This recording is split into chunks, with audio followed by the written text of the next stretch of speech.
Okay, how's it going, everybody? This is Omar Thabit. I am here and I am live with Rashid Mahdi, a great friend of ours. First of all, for those that are watching, Eid Mubarak to everybody. I hope you guys are celebrating accordingly and having a good time with your families and close friends. But again, I'm live with Rashid. First of all, thank you for coming, Rashid. I really do appreciate you, man. Thanks for having me and the invite. Of course. Like I told you before, man, I had names, and I'm just going through the names, and I was like, you know what, it's a good time to get Rashid. Hopefully he's going to be in town because we know that he moved to the other state down south below us. So, yeah. But we'll let him talk about himself. That's why he's here. So, Rashid, can you first tell us about yourself? All right, so I am Rashid Mahdi. I am born in Inkster, which is not too far from here, raised in Detroit. Went to school at Wayne State. Shout out to Wayne State. Bachelor's in biology. I got 3 kids, a beautiful wife. Unfortunately, had to move to Ohio, Columbus of all places, in the Buckeye State. So, you know, I'm there now doing my best to still represent for the Wolverines. But yeah, that's essentially it. Wait, you said represent for the Wolverines. I was going to just ask you, how is it being a Spartan fan down there in Columbus? But I'm not sure how it is to be a Spartan fan in Columbus. But you'd be surprised. It's probably about 30% Wolverines fans in Columbus. Oh, really? There's a huge fandom in Columbus. Is there like restaurants that like just allow only Wolverines fans, or like at least like have all Wolverines gear or something like that? Or not that I'm aware of, but that's a good idea.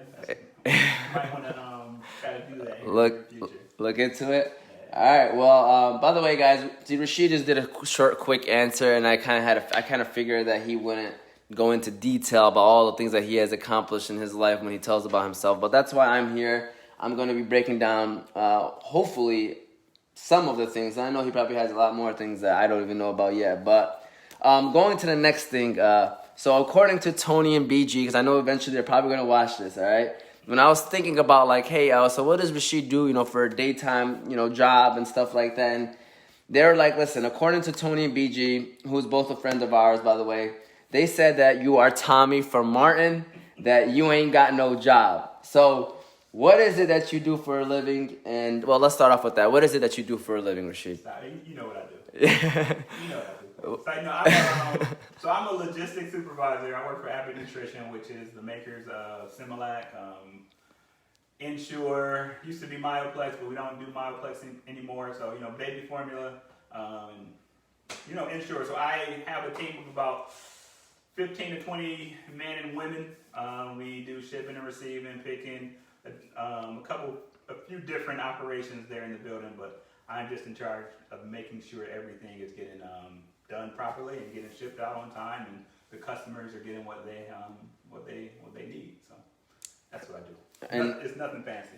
Yeah, so I was gonna say, like, how do you like it there? Is it like a 9 to 5, or is it like different hours? I work third shift, so I work the graveyard shift. Oh, okay. 11 p.m. supposed to be to 7:30. I probably stay around till maybe 9:30 every single day, going on the weekend sometimes. So it's not bad. It's not a bad gig. It's not necessarily what I went to school for, but by the grace of God, it pays the bills. So, you know, I keep going. Alhamdulillah, that's good, man. Thank you for sharing that.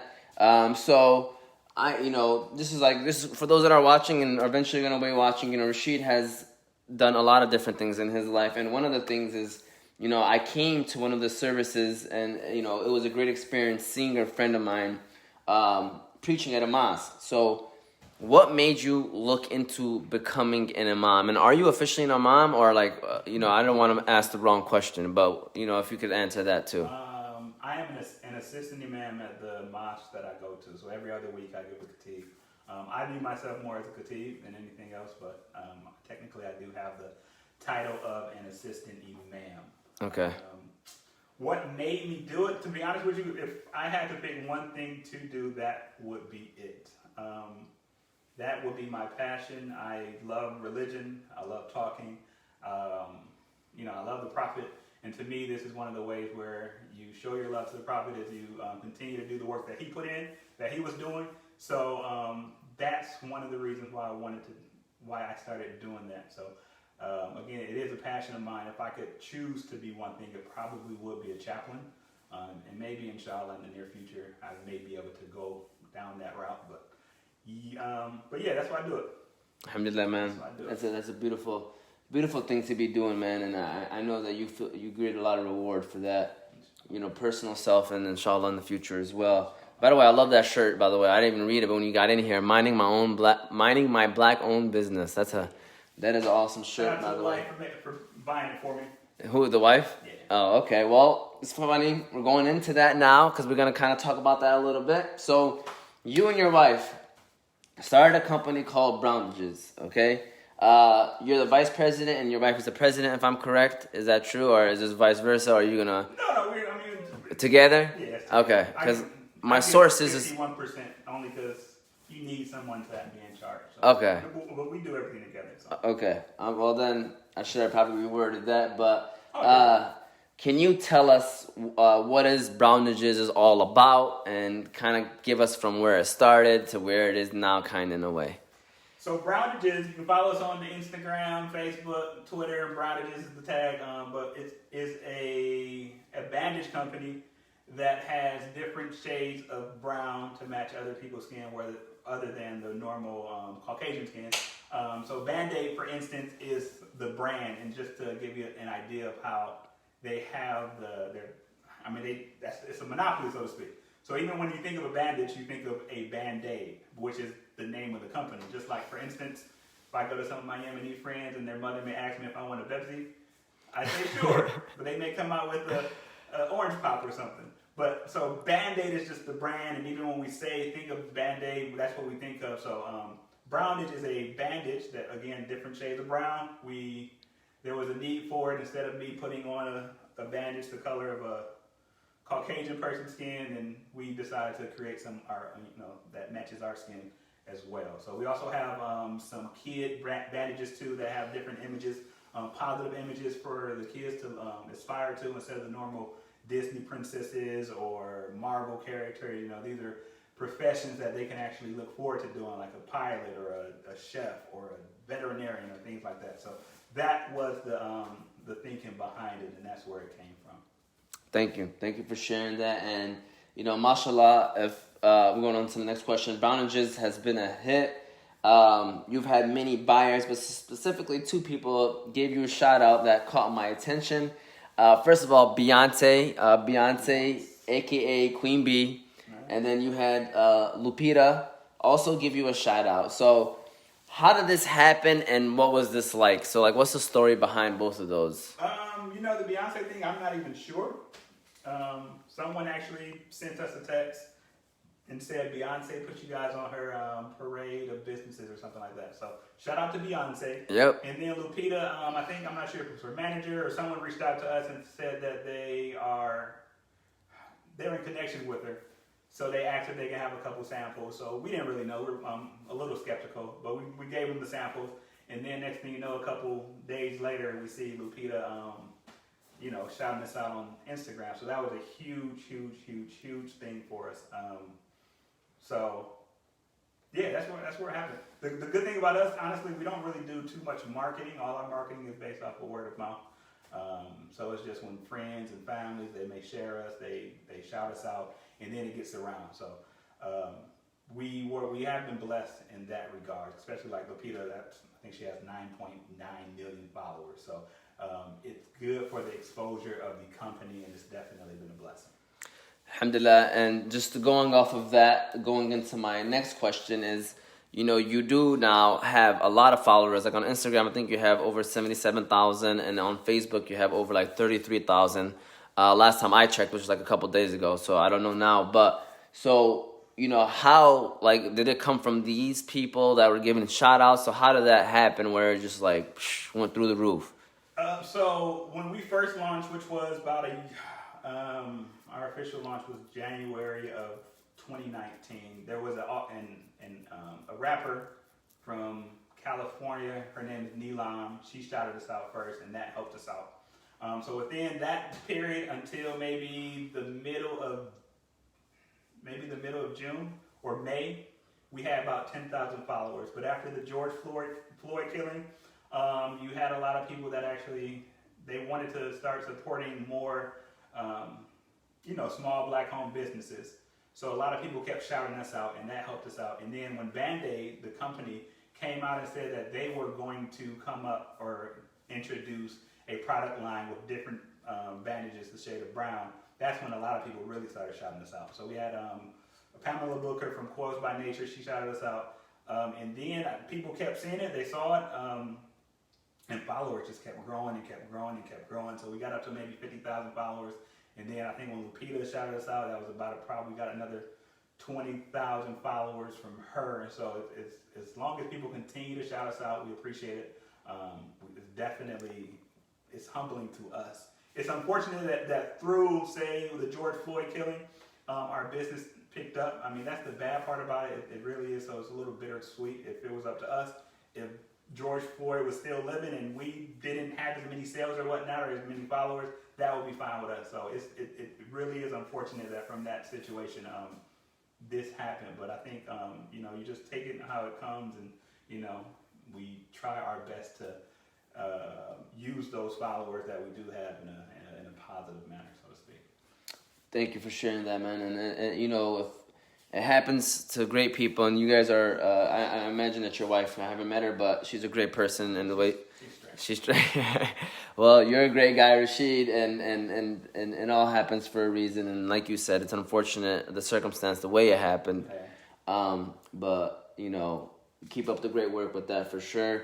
And going off of that, you kind of touched on it, but I just kind of want to say, what are your thoughts? Like, what can you hope for in the next few years? I know you kind of talked about George Floyd. Like, what do you hope for in the next couple of years in terms of, race relations? Like, what do you want to see as a parent, as a person that's still living? What do you want to see in the future in the United States of America when it comes to that? You definitely want to see it get better. We want to see people held accountable for whatever actions that they take, mistakes, or if it was done purposely.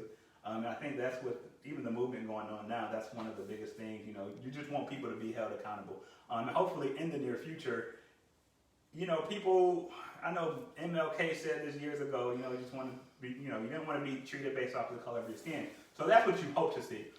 It does look like it is shifting a little bit towards that, so that's good. But there is a lot of work that still needs to be done in order for us to get to a place where everyone is on a level playing field. And I think as long as we continue to push forward, as long as we continue to push forward and have people out there that are driving the message and things like that, hopefully we will get there. It will take work. We know that, but it's something that definitely needs to be done, and hopefully we can continue to do it so we can get there for our children. Inshallah, man, that's definitely the plan. So you and your wife, by the way, are innovators just off of what I am saying and what you guys have done so far. So you and your wife also started a show called GameSetmatrimony. Goes live on Facebook on Mondays at 8 p.m., if I am correct. So can you tell me what is that about? So that's just something that me and the wife decided to start. We want, it's more from a social aspect. We like to socialize, especially right now with the whole COVID stuff where it's difficult to socialize. But we also wanted to have a show where you shouted out love, where that was highlighted a lot, and also incorporate in the show, different games that you can play with each other. So that was the reasoning behind it. I think we've only done 2 episodes. We're trying to get on the level of the fantasy guys. Hopefully we can continue so we can get to that level. But it's fun. It's something that, again, me and the wife, we can do together, which helps us out. Gives us a reason where we can, get close together and spend a little bit of time together. So that's the reasoning behind it. That's where it came from. So. Okay. And what do you guys discuss on the show? What goes on in the show? So we normally have a couple on. We ask a couple, how did they meet? What's their story? And they may do that.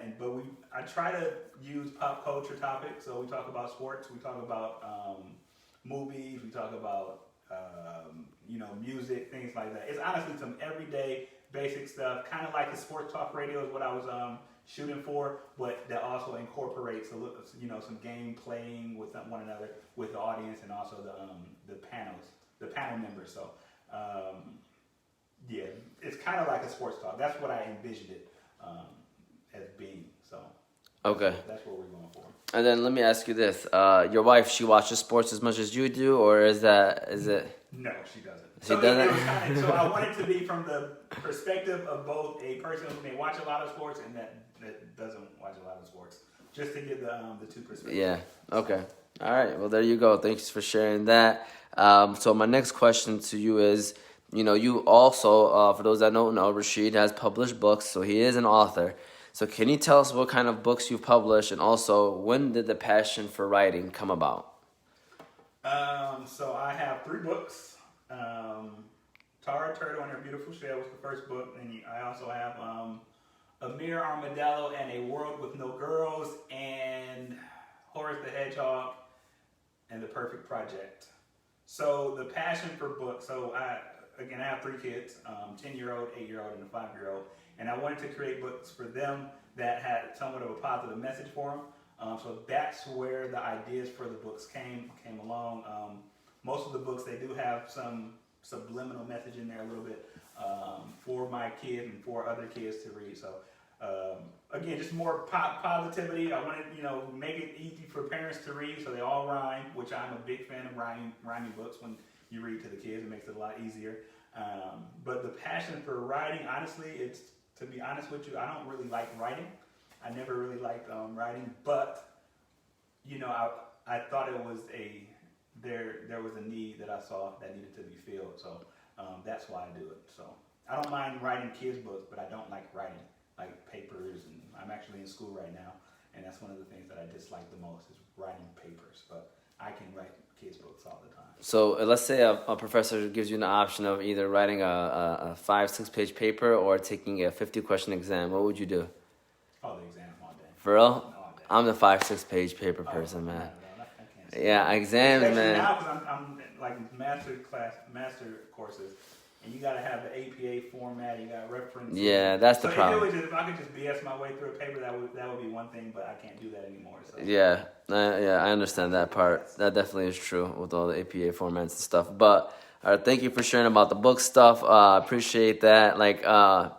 Man, mashallah, you do a lot, man. And so, my next question to you is, and for those that are watching or eventually watching, you kind of already can get that vibe from Rashid of how he carries himself in a very calm, cool, collective kind of manner.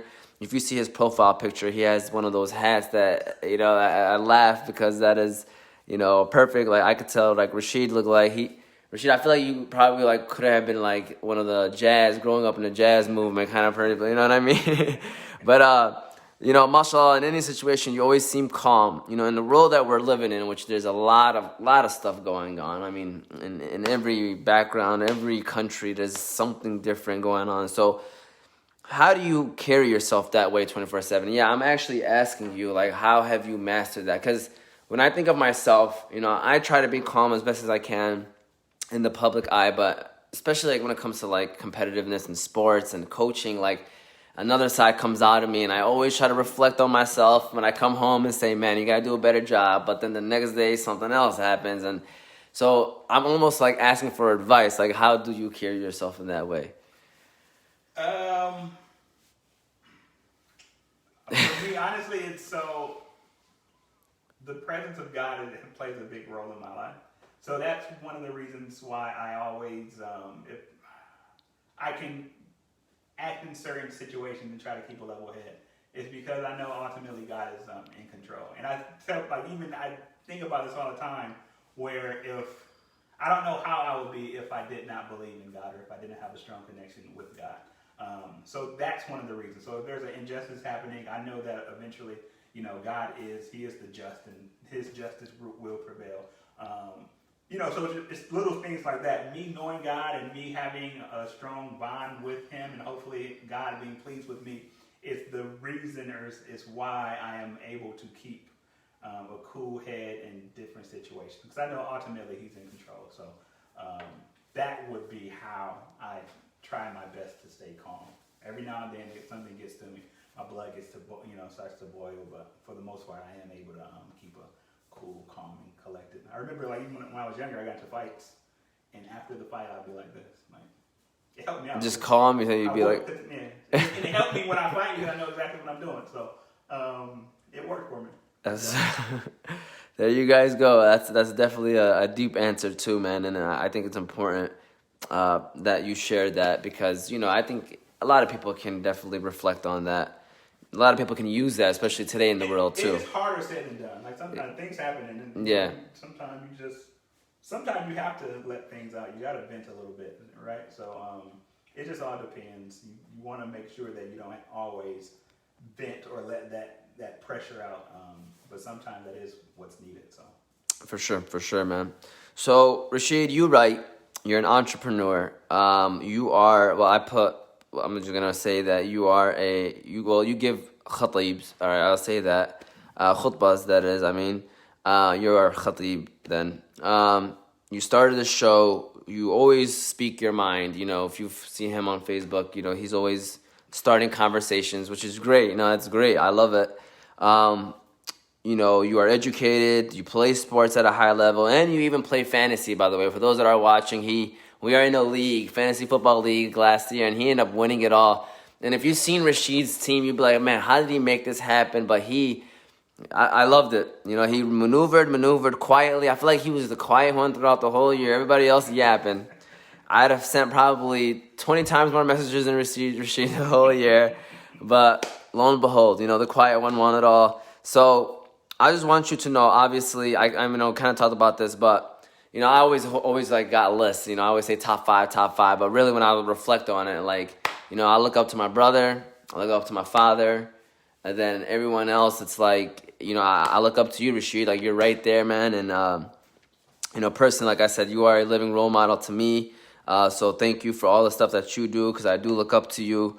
So not just for me, but how does it feel to know, and don't say that you don't see yourself as a role model, because you are, but how does it feel to know that you are a role model for others? Like I said, if I told you before, if I'm a role model to someone, then they need to find more people to be around, because I'm definitely no role model. But I guess it does make me try to make sure that the steps that I do take, that I do take the proper steps, right? If others are looking up towards me, especially my kids and things like that, it forces me to make sure that I'm always trying my best to do the right thing and putting the good foot forward. So that's what I would say. But like I said, I'm definitely no role model. Believe me. I know if a few people may be watching this and they may be saying the exact same thing. Like, he is definitely not a role model. I have my shortcomings. Well, listen, at the end of the day, people can view you as what they see you, and that's how I see you at the end of the day. They can have their own opinion. You're my role model. Yeah, well, I feel the same way that you feel then. So my next question to you is, a question that I ask for all my guests is, what gets you up every morning? So, what is your motivational factor? So it's hard for me to just pinpoint one thing, because I do so many different things. So it depends on what I'm doing. So for instance, what motivates me to go to work every single day is my kids and my family, to make sure that I'm providing for them. What motivates me, so that's more of a short-term goal. What motivates me with the Brownages is more of a long-term goal, making sure that I can leave my kids with something that that they can have when I'm going, and hopefully it's still providing for them. When it comes to, say, the religious stuff and the assistant Imam, again, I'm motivated by my love for the Prophet and the religion. I know what the religion has done for me, and I know a lot of times people say misery loves company, but I also think that happiness loves company as well. So I'm so much at peace, so therefore I want other people to share in this, and to get some of this peace as well. So that's what motivates me with on the religious side of things. And when it comes to the show, I'm a social person. I am definitely not an introvert, so I'm more extrovert, and I think you need these fun, different outlets that people can use to just put a smile on people's faces. So again, there's a lot of different things that motivate me, but it all depends on what I'm doing that day. So that would be the answer. Thank you for sharing that, because that is an answer that I do like. I don't want to make sure that I probably should reword it or something, that I don't focus on one thing. Like, you could have more than one motivational factors, And then the last question that I have on the phone, that is for someone that may be walking in the same or similar footsteps as you, someone that wants to own a business, someone that wants to become a substitute imam, and stuff like that, like, what advice would you give them? Motivate me. I would say keep on pushing. It's not going to be easy. You just got to keep on doing it. And eventually, hopefully, something will stick. Even with the business, like the first year, we did all right. Alhamdulillah, we did good. This second year, it's exponentially better.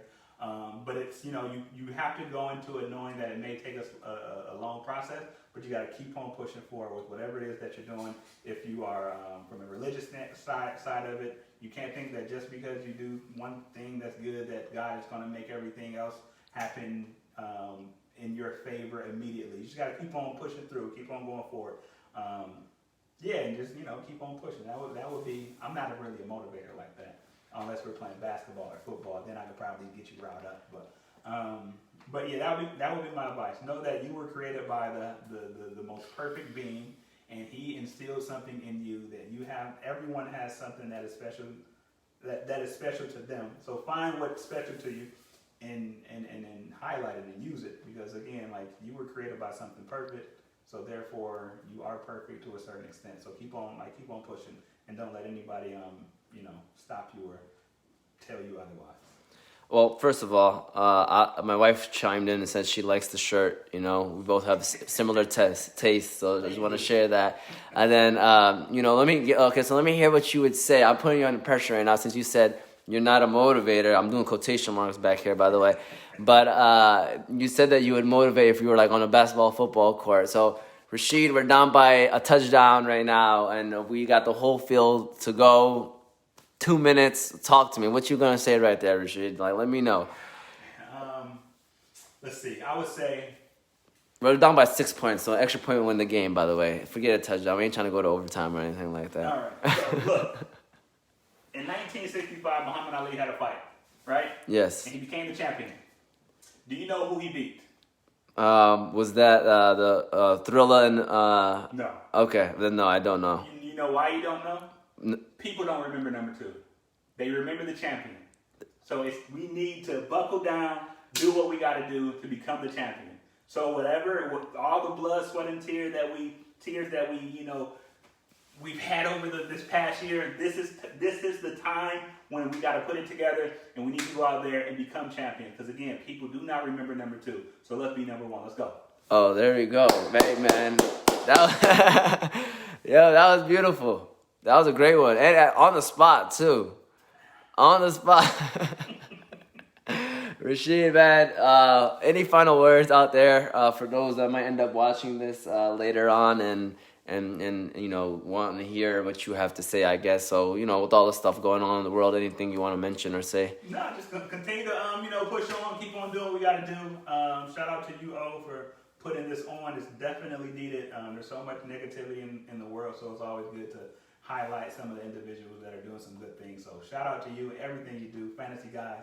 And again, I appreciate you thinking of me in a way where you would want me to be on your show. But that's all I really got. Thank you for coming. Nabil Naji, he's a principal of Tau Beta. He put 100 after what he said, and then said, I want to get on the field right now. So, look, you motivated already. Rashid. You can't say that you're not a motivator, because you definitely can motivate on and off the field with your actions, which actions speak louder than words. We will definitely have to do this, well, at least the Fantasy Guys again, so you definitely come to the house again for sure. Nabid and Nagy, by the way, said thank you both. Way to start Saturday. Thank you for tuning in, Nabid. I appreciate you, and I appreciate everyone else. And again, this was another interview on Motivate Me 313. I hope you all have a great day.